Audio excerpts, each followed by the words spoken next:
नमस्कार दर्शकों, आपके साथ मैं हूं विवेक शर्मा और आप देख रहे हैं उत्तर बंगाल एवं सिक्किम का leading news channel SK live. आज के दिनों के समाचार के प्रस्तुत करता है टीना का घर बनाने का टोटल समाधान, बाजार भाव से हमारे यहाँ किफायती दाम। International furniture, unbeatable price. Visit a Royal Oak store today. Cooch Behar में राष्ट्रीय संस्कृति महोत्सव आज जोरों शोरों से चल रही है तैयारियां। पश्चिम बंगाल में चुनावी माहौल के बीच केंद्रीय संस्कृति मंत्रालय की ओर से राष्ट्रीय संस्कृति महोत्सव का आयोजन किया जा रहा है। रविवार से शुरू होने वाले यह कार्यक्रम बंगाल के कूच बिहार, दार्जिलिंग और मुर्शिदाबाद में आयोजित होगा। केंद्रीय संस्कृति एवं पर्यटन राज्य मंत्री स्वतंत्र प्रभार प्रहलाद सिंह पटेल के साथ पश्चिम बंगाल के माननीय राज्यपाल जगदीप धनखड़ कूच बिहार पैलेस में शाम 5:30 बजे से इस 11वें राष्ट्रीय संस्कृति महोत्सव का उद्घाटन करेंगे। राष्ट्रीय संस्कृति महोत्सव के 11वें संस्करण का आयोजन 14 से 28 फरवरी 2021 के बीच हो रहा है। पश्चिम बंगाल के कूच बिहार में 14 से 16 फरवरी, दार्जिलिंग में 22 से 24 फरवरी और मुर्शिदाबाद में 27 से 28 फरवरी को इस महोत्सव के तहत कार्यक्रम होंगे। यहां एक भारत श्रेष्ठ भारत से जुड़े महत्वपूर्ण लक्ष्य के समर्थन में आयोजन होने वाले ऐसा कार्यक्रम है जो देश की विभिन्न संस्कृति को एक सूत्र में पिरोता है। यह महोत्सव एक राज्य की लोक और जनजातीय कला, नृत्य, संगीत और खान पान को अन्य राज्यों में प्रदर्शित करने में सहायक सिद्ध हो रहा है। साथ ही कलाकारों और कारीगरों को उनकी आजीविका जुटाने में सहायता देने वाले प्रभावी मंच भी उपलब्ध करा। सम्मान और स्वाभिमान के लिए ये कार्यक्रम था और ये कार्यक्रम आज तय नहीं हुआ है, 1 वर्ष पहले तय हुआ है। मुझे लगता है कि भगवान उनको सद्बुद्धि देगा। कार्यक्रम होगा, अवश्य होगा। और 14, 15, 16 3 दिन का ये सांस्कृतिक महोत्सव है और ये राष्ट्रीय स्तर का कार्यक्रम है जिसमें प्रधानमंत्री और महामहिम राष्ट्रपति पधारते हैं। ये कोई राजनीतिक कार्यक्रम नहीं है जिसमें हमारे संस्कृति को मानने वाले, नृत्य करने वाले, गायन करने वाले तमाम लोगों को मंच मिलता है और राष्ट्रीय स्तर का मंच मिलता है। जिस लोग तरसते हैं इस मंच पर आने के लिए, उसके विरोध करने का कोई कारण मुझे समझ में नहीं आता। आप उनसे पूछिए क्या कारण। मुझे लगता है कि ये मुझसे ज़्यादा आप भी समझते होंगे कि ऐसी बातें करनी चाहिए। वो ऐतिहासिक पृष्ठभूमि की इमारत है। ASI मेरी ही मिनिस्ट्री में आती है और उसके बैकग्राउंड का मतलब है कि दुनिया में लोग राजवाड़ी को देखेंगे। तो ये नुकसानदेह है कि फायदेमंद है, ये आप भी तय करिए। मुझे लगता है कि इसके बारे में अरविंद जी अभी बोलेंगे। मैं तो ये कहूँगा कि बंगाल की पहचान संस्कृति है, उसकी सांस्कृतिक विरासत है, उसके महापुरुष हैं और वो सब बंगाल की धरती पर पैदा हुए हैं। संस्कृति मंत्री होने के नाते मैं 5 नाम ले रहा हूँ। सत्यजीत रे की जन्म शताब्दी है, वो बंगाल की धरती से आते हैं। नेताजी सुभाष चंद्र बोस की 125वीं जयंती है, वो इसी पुण्य धरती से आते हैं। महर्षि अरविंद जिनने स्वतंत्रता के आंदोलन में आध्यात्मिकता की ऊर्जा फूकी, वो बंगाल की धरती से आते हैं। राजा राम मोहन राय, उनकी 250वीं जयंती है जिसको संस्कृति मंत्रालय मोदी जी के निर्देश पर मना रहा है, वो इसी धरती से आते हैं। प्रभुपाद जी की 125वीं जयंती है। तो मुझे लगता है इन चीज़ों की तरफ ध्यान देना चाहिए। और अगर मैं शहीदों की बात करूं तो हजारों की संख्या में शहीद बंगाल की धरती पर है। उनको मान मिले, उनको प्रतिष्ठा मिले और मुझे लगता है कि मोदी जी के नेतृत्व में काम हो रहा है। किसी को ईर्ष्या नहीं करनी चाहिए, बल्कि मोदी जी को धन्यवाद करना चाहिए। पुलवामा दिवस पर वीर शहीद जवानों को देश कर रहा है याद। सेना ने भी जारी किया हमले का वीडियो।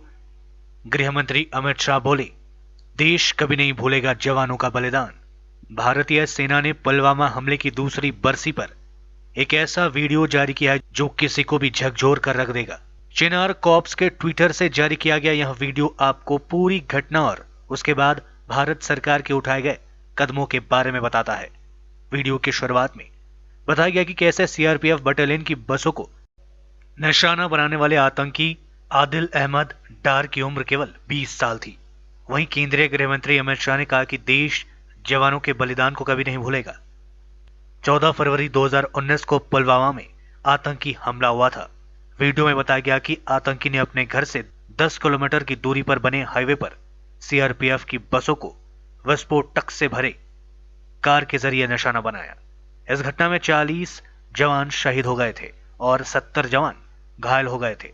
घटना के बाद भारत ने पाकिस्तान से मोस्ट फेवर्ड नेशन का दर्जा वापस लिया था। उसके बाद व्यापार बंद कर दिया और कूटनीतिक मोर्चे पर भी उसकी घेराबंदी की गई। पेट्रोल व डीजल के दाम बढ़ने के खिलाफ तृणमूल युवा कांग्रेस ने निकाली साइकिल रैली। पेट्रोल व डीजल के दाम बढ़ने समेत केंद्र सरकार की विभिन्न जन विरोधी नीतियों के खिलाफ रविवार को 38 नंबर वार्ड तृणमूल युवा कांग्रेस की ओर से सिलीगुड़ी शहर में एक साइकिल रैली का आयोजन किया गया। साइकिल रैली वार्ड के सुकांत नगर कुंडुपुकुर मैदान से शुरू होकर 38 नंबर वार्ड के विभिन्न इलाकों की परिक्रमा करते हुए विरोध प्रदर्शन किया गया। राज्य के पर्यटन मंत्री गौतम देव ने साइकिल रैली को हरी झंडी दिखाई। 38 नंबर वार्ड के कोऑर्डिनेटर दुलाल दत्ता समेत काफी संख्या में तृणमूल युवा कांग्रेस के सदस्य साइकिल रैली में हिस्सा लिए थे। जलपाईगुड़ी में मनीषी पंचानन वर्मा की 156वीं जयंती मनाई गई। जलपाईगुड़ी पंचानन वर्मा स्मारक समिति की ओर से रविवार को मनीषी पंचानन वर्मा की 156वीं जयंती मनाई गई।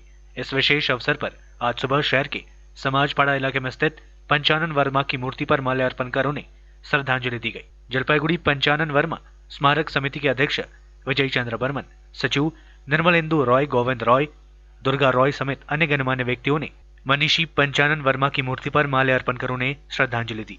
कार्यक्रम में उपस्थित अतिथियों ने पंचानन वर्मा के समाज के प्रति योगदान को याद करते हुए लोगों से उनके बताए मार्ग पर चलने का आह्वान किया। पंचानन वर्मार 156तम जन्मदिन, এই জন্মদিনটা আমরা প্রত্যেক বছরও আমরা সর্বের সঙ্গে পালন করি। আজকে এখানে মাল্যদান পর্বটা প্রথম পর্ব, পরে দেওয়ানিপাড়া আমাদের জলপাইগুড়ি শহরের সন্নিকটে, সেখানে মূল অনুষ্ঠানটা হবে বিকেল 4টার সময়। তো পঞ্চানন বর্মার সম্পর্কে নতুন কিছু বলা তো থাকে না। পঞ্চানন বর্মা একজন বিশেষ করে উত্তর বাংলার একজন দলিত পীড়িত মানুষের একজন মুক্তিসূর্য। তার অবদান সমাজের সকলেরই জানা, যে তিনি সাধারণ মানুষের জন্য, গরিব মানুষের জন্য, বিশেষ করে পিছিয়ে পড়া লোকদের জন্য এবং রাজবংশী সমাজের তার যে একনিষ্ঠ কর্ম বা তার ব্যক্তিত্ব মোচনের যে সময়োপযোগী সিদ্ধান্ত, যেটা আজকে রাজবংশী সমাজে খুব প্রভাবিত হয়েছে। আর তাছাড়াও আমরা লক্ষ্য করছি সরকারের তরফ থেকেও যে পশ্চিমবঙ্গ সরকার এই দিনটাকে আজকে ছুটির দিন ঘোষণা করেছে। যদিও আজকে রোববার, কিন্তু ছুটির দিন হিসেবে ঘোষণা করেছে। সেজন্য মাননীয় মুখ্যমন্ত্রী মমতা বন্দ্যোপাধ্যায়কেও আমরা ধন্যবাদ জানাই। আজকে পয়লা ফাল্গুন, মনীষী পঞ্চানন বর্মার 156তম জন্মজয়ন্তী। এই দিনটি আমরা প্রতি বছর যেভাবে উদযাপন করি, এবছর উদযাপন আমরা করছি মনীষী পঞ্চানন স্মারক সমিতি জলপাইগুড়ির উদ্যোগে। এবছরের অনুষ্ঠান আরও তাৎপর্যপূর্ণ, যে মনীষী পঞ্চানন বর্মা স্মারক সমিতি জলপাইগুড়ি এবং উত্তরবঙ্গের তথা পশ্চিমবঙ্গের বিভিন্ন যে এই সংগঠনগুলো দীর্ঘদিন থেকে আন্দোলন করে আসছে, এই দিনটিকে সরকারিভাবে ছুটি ঘোষণা করা হোক। এবছর এই সরকার, বর্তমান সরকার, সেটা সরকারিভাবে ছুটি ঘোষণা করেছেন। আমরা খুব আনন্দিত।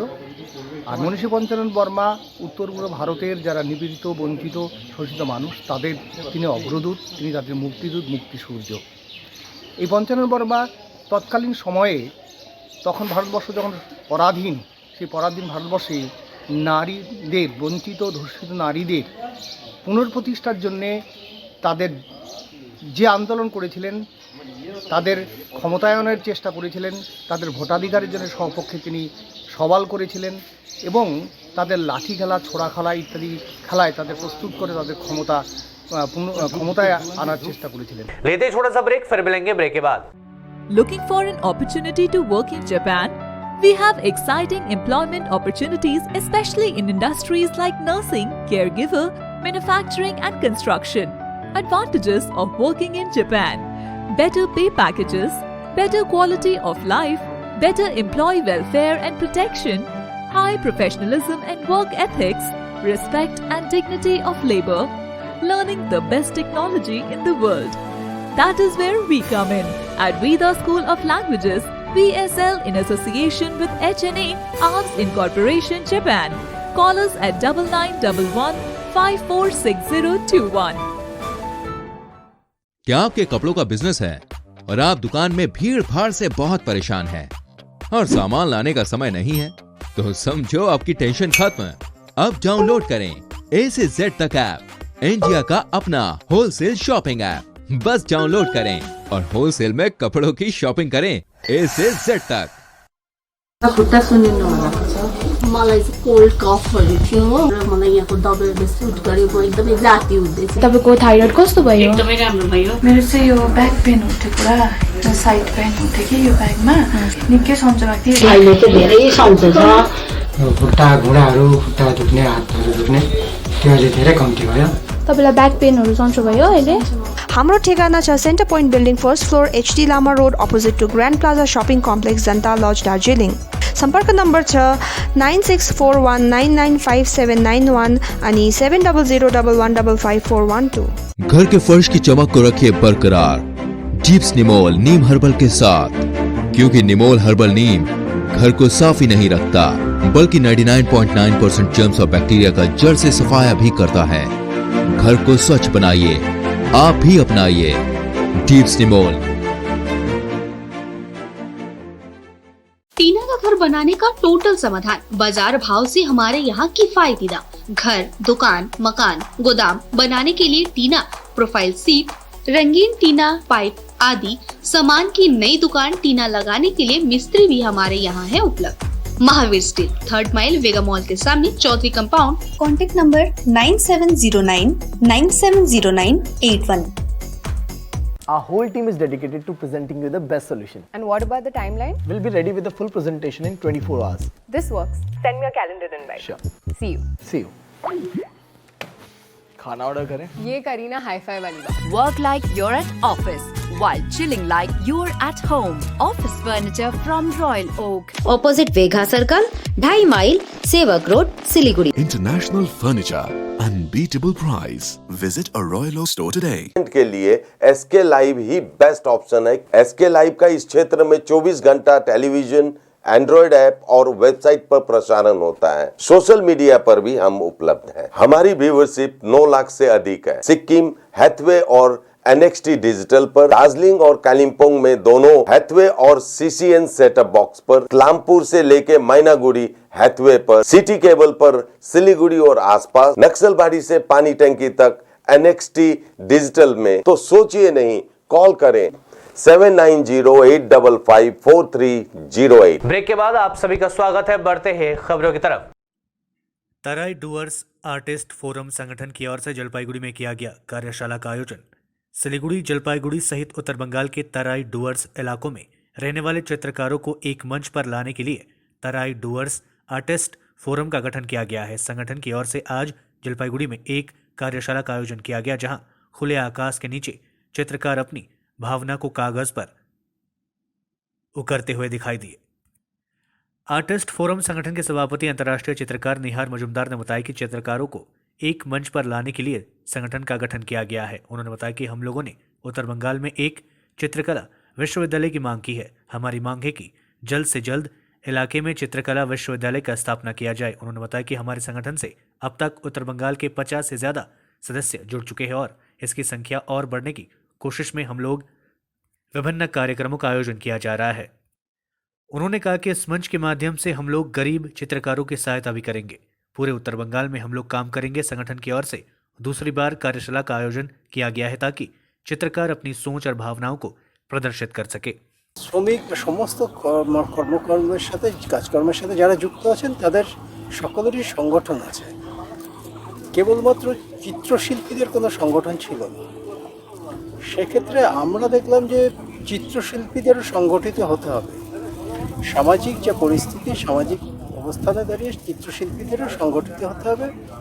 সেই আঙ্গিকে তরাই ডুয়ার্স আর্টিস্ট ফোরাম নামে আমরা চিত্রশিল্পীদের একটি ফোরাম তৈরি করেছি, যেখানে জলপাইগুড়ি জেলার সমস্ত সিনিয়র আর্টিস্টরাই আছেন এবং আমরা চাইছি আরও বেশি সংখ্যক শিল্পীরা এখানে যুক্ত হোক এবং সমাজের প্রতিও আমাদের একটা দায়বদ্ধতা আছে। कालिम्पोंग में वाहन दुर्घटना में एक चालक की मौत, जांच में जुटी पुलिस। आज तड़के सुबह सिलीगुड़ी से कालिम्पोंग की ओर आ रहे मुर्गे से लदी पिकअप वैन WB793891 कालिम्पोंग के 4 माइल इलाके में दुर्घटनाग्रस्त हो गई। रास्ते में गाड़ी पलटने की वजह से उक्त घटना घटी। इस दुर्घटना में कालिम्पोंग के हाट बाजार निवासी 20 वर्षीय चालक मोहम्मद उमर की घटनास्थल पर ही मृत्यु हो गई, जबकि वाहन के खलासी को गंभीर चोटें लगी है, जिसे इलाज के लिए कालिम्पोंग जिला अस्पताल में भर्ती कराया गया है। उक्त घटना की जानकारी मिलने के साथ ही कालिम्पोंग जिला थाना की पुलिस घटनास्थल पर पहुंचकर शव को अपने कब्जे में लेकर उसे पोस्टमार्टम के लिए भेजकर पूरे घटना की जांच शुरू कर दी। दुनिया के साथ साथ आज भारत में भी मनाया जा रहा है वैलेंटाइंस डे। गिफ्ट खरीदने बाजार में उमड़े लोग। पूरी दुनिया में 14 फरवरी यानी आज वैलेंटाइंस डे सेलिब्रेट किया जा रहा है। प्यार के नाम इस दिन को विश्व भर में अलग अलग तरीकों से मनाया जाता है। वैलेंटाइंस डे का मतलब पूरी तरह प्यार, रोमांस, जोश और अपने पार्टनर का ख्याल है। यह दिन इजहार मोहब्बत के लिए बेहतरीन अवसर माना जाता है। अलग अलग देशों में खास अंदाज में वैलेंटाइंस डे मनाने की परंपरा है। आज के दिन कपल्स अपने लव वन के साथ समय बिताते हैं और अपने प्यार का इजहार करते हैं। आम बागान में फंदे से लटकता मिला पिकअप वैन चालक का शव, मची सनसनी। ओल्ड मालदा थाने के मोकातीपुर कॉलोनी इलाके में आम बागान में रविवार सुबह एक पिकअप वैन चालक के फंदे से लटकता शव बरामद किए जाने की घटना को लेकर पूरे इलाके में हड़कंप मच गया है। इधर शव बरामदगी की खबर मिलते ही ओल्ड मालदा थाने की पुलिस मौके पर पहुंचकर शव को अपने कब्जे में लेकर पोस्टमार्टम के लिए उसे मालदा मेडिकल कॉलेज व अस्पताल भेज दिया है। पुलिस घटना की जांच शुरू कर दी है। पुलिस से जानकारी मिली है कि मृतक व्यक्ति का नाम सौरभ हलदार है। 25 वर्षीय यह व्यक्ति पुरातन मालदा नगर पालिका के 3 नंबर वार्ड के मोकातीपुर कॉलोनी इलाके का रहने वाला था। उसका झूलता हुआ शव घर से करीब 500 मीटर की दूरी पर आम बागान से बरामद किया गया। मृतक के पिता रंजीत हलदार ने बताया कि घर में किसी प्रकार की अशांति नहीं थी। उसके घर में उसकी पत्नी और 3 वर्ष का लड़का है। अचानक कैसे उसकी मौत हो गई, हम लोगों को पता नहीं चल पा रहा है। इस बीच पुलिस पूरे मामले की छानबीन कर খেতে দিলাম ওই খাবার খেলো না, বললাম আমি বাথরুম করব দিয়ে খাচ্ছি, আমি বললাম আলগা আছে খাবারটা খাও, ওই খেলো না, ওই বাইরে চলে গেল না। কালকে কিছু হয়নি, ওকে ভালো কথা বললাম ভাতটা খেয়ে নাও, ওই বললো গান দেখে নিয়ে খাচ্ছি, আর বাথরুম করতে বেরালো আর আসলো না। বাড়িতে কোনো অশান্তি টশান্তি হয়েছে? কোনো অশান্তি হয়নি, কারণ কোনো কথাই হয়নি। খাওয়া দাওয়া করেছে, ঘুমিয়েছে, ভোরবেলা কিছু হয়ে কোনো হয়তো কোনো কিছু হয়তো বন্ধু বান্ধবের সঙ্গে কোনো কথা কাটাকাটি হয়তো झगड़ा झमेला तो नहीं है। विधानसभा चुनाव से पहले मुख्यमंत्री ममता बनर्जी ने सरकारी कर्मचारियों को दिया आवास का तोहफा। बंगाल विधानसभा चुनाव से पहले ममता सरकार अपने कर्मचारियों को आवास का तोहफा देने जा रही है। राज्य के शहरी विकास विभाग की ओर से इस बात को लेकर अधिसूचना भी जारी कर दी गई है। सरकारी कर्मचारी अपने आय के श्रेणी के मुताबिक कोऑपरेटिव तैयार कर आवास के लिए भूखंड हेतु सरकार के पास आवेदन कर सकते हैं। न्यू टाउन के एक्शन एरिया 1, 2 व 3 में इस बात पर 400 भूखंड आवंटित किए गए हैं, जिसके लिए आवेदन किया जा सकता है। आवेदन के लिए आय के 3 श्रेणियां निर्धारित की गई है: उच्च आय वर्ग, मध्यम आय वर्ग 1 व 2। जारी अधिसूचना के मुताबिक प्रत्येक कोऑपरेटिव में कम से कम 8 लोगों का होना जरूरी है। लॉटरी के जरिए भूमि आवंटित की जाएगी। भूमि को 99 वर्षों के लिए पट्टे पर दिया जाएगा। गौरतलब है कि बंगाल विधानसभा चुनाव को देखते हुए बंगाल की तृणमूल सरकार हर एक तबके के लोगों को खुश करने का प्रयास कर रही है। इससे पहले पेश हुए राज्य बजट में भी लोक लुभावन घोषणाएं की जा चुकी। उत्तराखंड में जिंदगियों को बचाने का प्रयास जारी। तपोवन में टनल के अंदर से मिले 2 और शव, जारी है रेस्क्यू ऑपरेशन। तपोवन के एनटीपीसी के निर्माणाधीन हाइड्रो प्रोजेक्ट की टनल में फंसे 34 व्यक्तियों तक पहुंचने में रेस्क्यू अभियान जारी है। मलबे के बैक फ्लो की वजह से उसे हटाने की टीम को खासी मशक्कत करनी पड़ रही है। डीजीपी अशोक कुमार ने बताया कि मुख्य सुराग के किनारे 2 शव बरामद किए गए हैं। उन्होंने बताया कि टीमें 130 मीटर तक पहुंच गई है और जल्द ही अगली सुरंग तक पहुंचने के लिए प्रक्रिया को तेज करने की कोशिशें कर रही है। उत्तराखंड पुलिस, एसडीआरएफ और एनडीआरएफ के जवान शव निकाल लिए हैं। अब तक कुल 40 शव बरामद किए जा चुके हैं, जबकि 164 लापता है। वहीं डीएम स्वाति सिंह भदौरिया और एसपी यशवंत सिंह भी मौके पर पहुंचे और राहत बचाव कार्यों का जायजा। आज के लिए बस इतना ही। तमाम खबरों के लिए देखते रहिए एसके लाइव, आपका समय आपकी खबर। धन्यवाद।